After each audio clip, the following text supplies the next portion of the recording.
And now the search is on for 3 people who police say at a Savannah rapper, a member of his entourage. It happened in Los Angeles, and cameras captured the aftermath. 4 men got out and started. It was very rapid. There was no stop. Word is spreading on social media that the 26-year-old man pronounced is a well-known Chicago rapper. This man, a passenger in that car, frantic at the sight. The judge in Lil Durk's case is pushing for him to be held accountable, giving prosecutors ample time to compile as much evidence as possible. Reports indicate that over 230 gigabytes of digital evidence, including audio and video recordings, as well as surveillance footage, are being processed for discovery. Additionally, prosecutors have gathered 20,000 pages of reports and are even leveraging online streamers to link evidence to crimes committed in Chicago. DJ Academics has also pointed out that Durk may have incriminated himself by using his album names to outline a roadmap of crimes. 2020 bond, 20 bond, 2021 his brother, 2022 his brother, they get caught. To Vaughn, at least a cousin of theirs get caught. 2023, he drops an album, I'm almost here. You think about that, Chad? It's like poetic. 2020, Vaughn, 2021 his brother. 2022, get back for both those situations. 2023,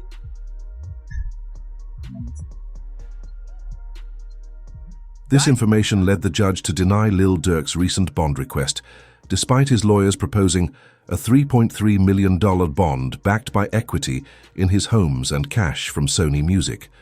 However, the judge did grant Durk's legal team an opportunity to present 3 reasons why he should be released.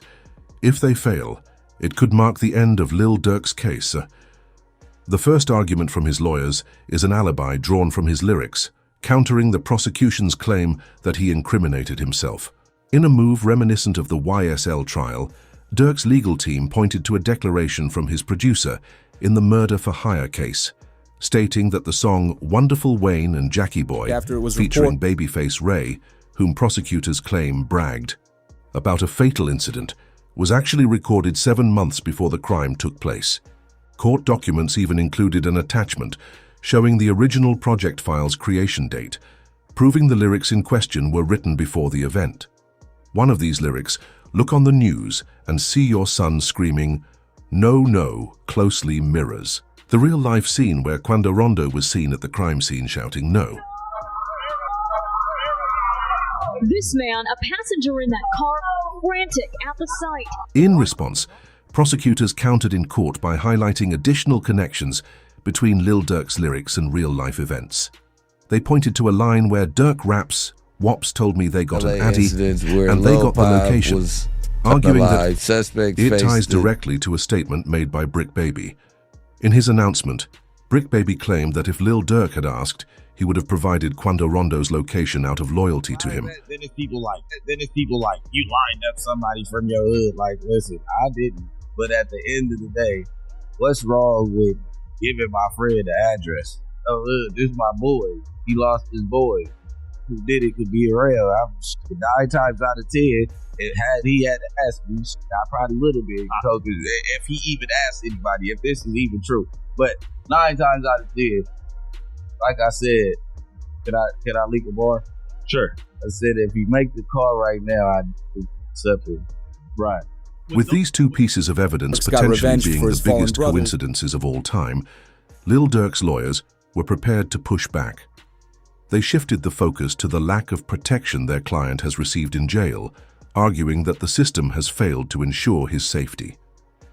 Their second argument for his release centered on allegations that Durk's rapid prison transfer was due to issues within his cell block, likely stemming from his status as a high-profile rapper, which made him a target for money in commissary.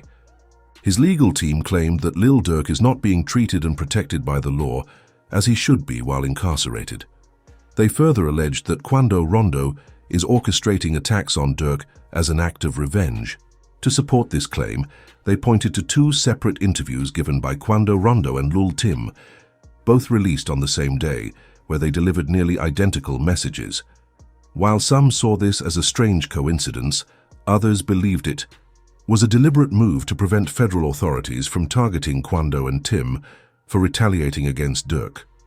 In his interview, Tim even stated that the situation with King Von could have been avoided, while also suggesting that Durk threw his life away by seeking revenge over a beef that was supposedly already settled. I was just protecting my little brother.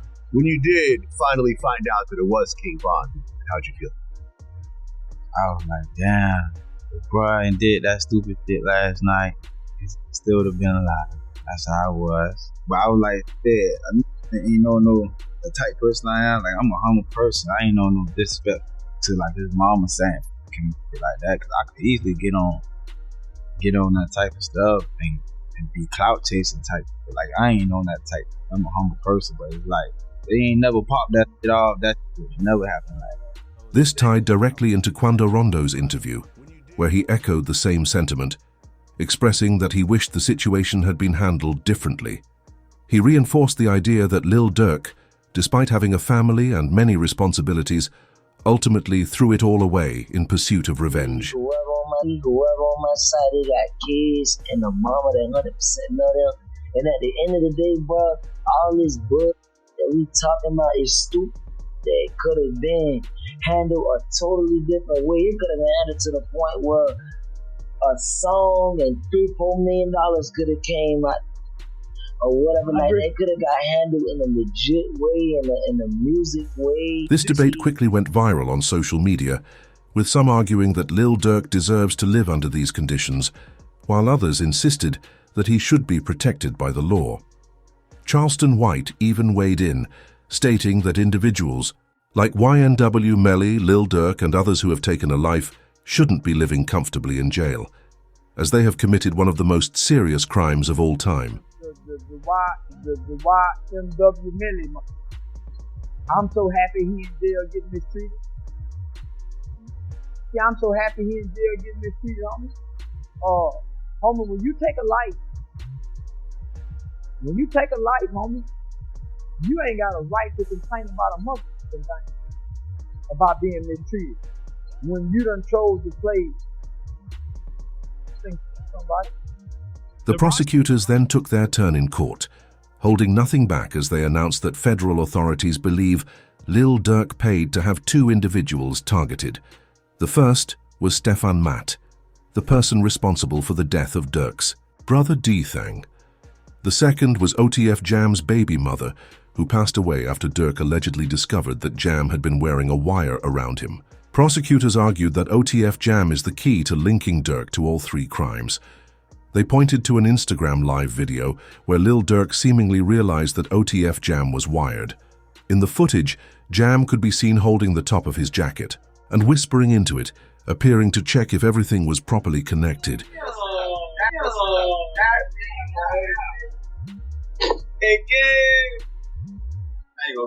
My whole brain changed. I ain't gonna lie, feeling like back in the day. Oh, oh dang! Like, he's so happy.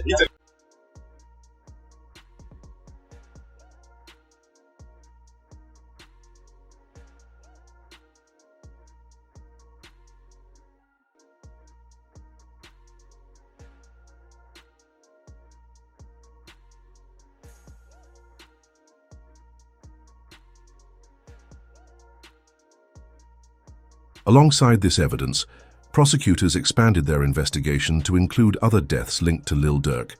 It was revealed that Durk is connected to a newly unsealed case in Chicago, where he is allegedly behind the killing of Stefan Mack. Authorities believe Mack was targeted as an act of revenge for the death of Durk's brother D-Thang on January 27, 2022. In court documents, prosecutors presented two key pieces of evidence.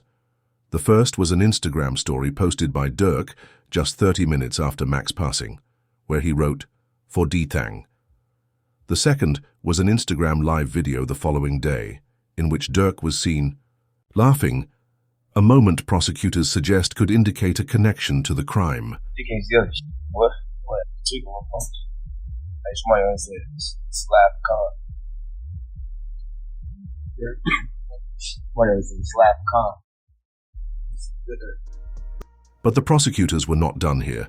They would also share a video clip of Brick Baby speaking publicly, saying that you can't say Durk never slid for King Val because they got Lil Pap literally snitching on Durk in front of millions. Once, Lil Durk was just arrested. Brick Baby just so happened to be live streaming. He would then be forced to react to his old interview where it looked like he snitched on Durk, drawing federal attention to his name. But was this an attempted? You say that. What? Like, you can't say that. Oh, because of FBG Cash? Oh, who? Nah, because Lil Pop. So this is about the. Oh! What's that? But I'm just saying, they just say you can't say that no more. With federal authorities now focusing their investigation on Lil Durk, one of the first pieces of evidence they uncovered was footage of King Von jewelry shopping alongside two OTF affiliates, DD and Boogie. Both individuals were later implicated in the passing of Lil Pap, further tying Durk's inner circle to the case. Let's go over there.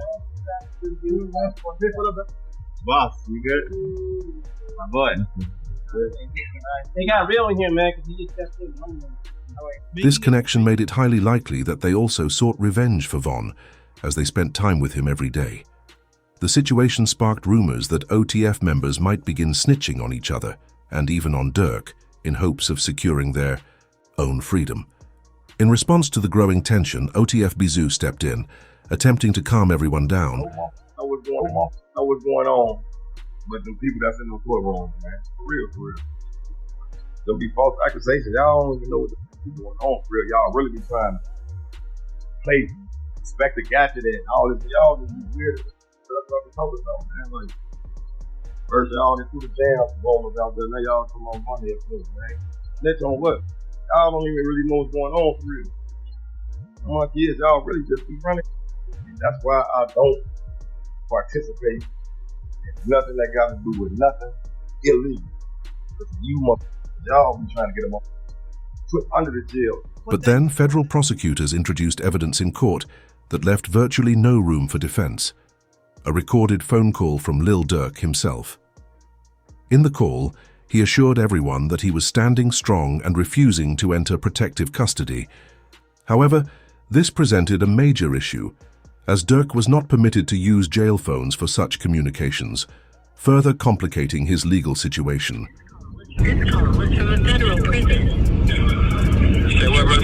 I said, I know you're really, but if you need anything, you know I got you. Yeah, it is. I know how that be, but it don't matter, but we ain't never moved on money. Except for that first time. Once it was that, it was that. Once it was like then, it was everything was history. Joshua got me the same. I can't help it like, yeah, where you from? What you got going? I'm into it, yeah. Man, what? The PC. Hey. Downstairs, they be like, man, you know you, man, send me upstairs. Whatever it is, I gotta tap to it.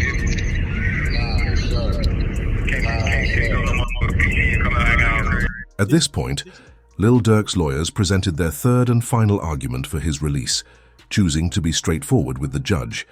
They claimed that everything was a conspiracy against Durk and that there was no concrete evidence directly linking him to Lil Pap's case. To support their stance, they pointed to legal experts online, including one lawyer who stated, "I'm hesitant to say they have a slam dunk case on Durk Banks. I think they have a long way to go to prove the conspiracy against him." When it comes to Durk Banks, you know, so far I've seen one text that says don't have them associate my name with any kind of flights that they're taking. Certainly that's not a good text, but is that the only text? Because that doesn't, you know, that in itself doesn't stand on its own. Certainly it's circumstantial. But like I said, we have to wait and see what other evidence they have. If they have a snitch, if they have videotapes or audio tapes of him saying something, I think that's a lot different than, hey, just make sure you don't associate my name with these guys. So I'm hesitant to say that they have a slam dunk case on Durk Banks. That same lawyer also weighed in on Lil Durk's potential release date, offering an estimate based on the current state of the case.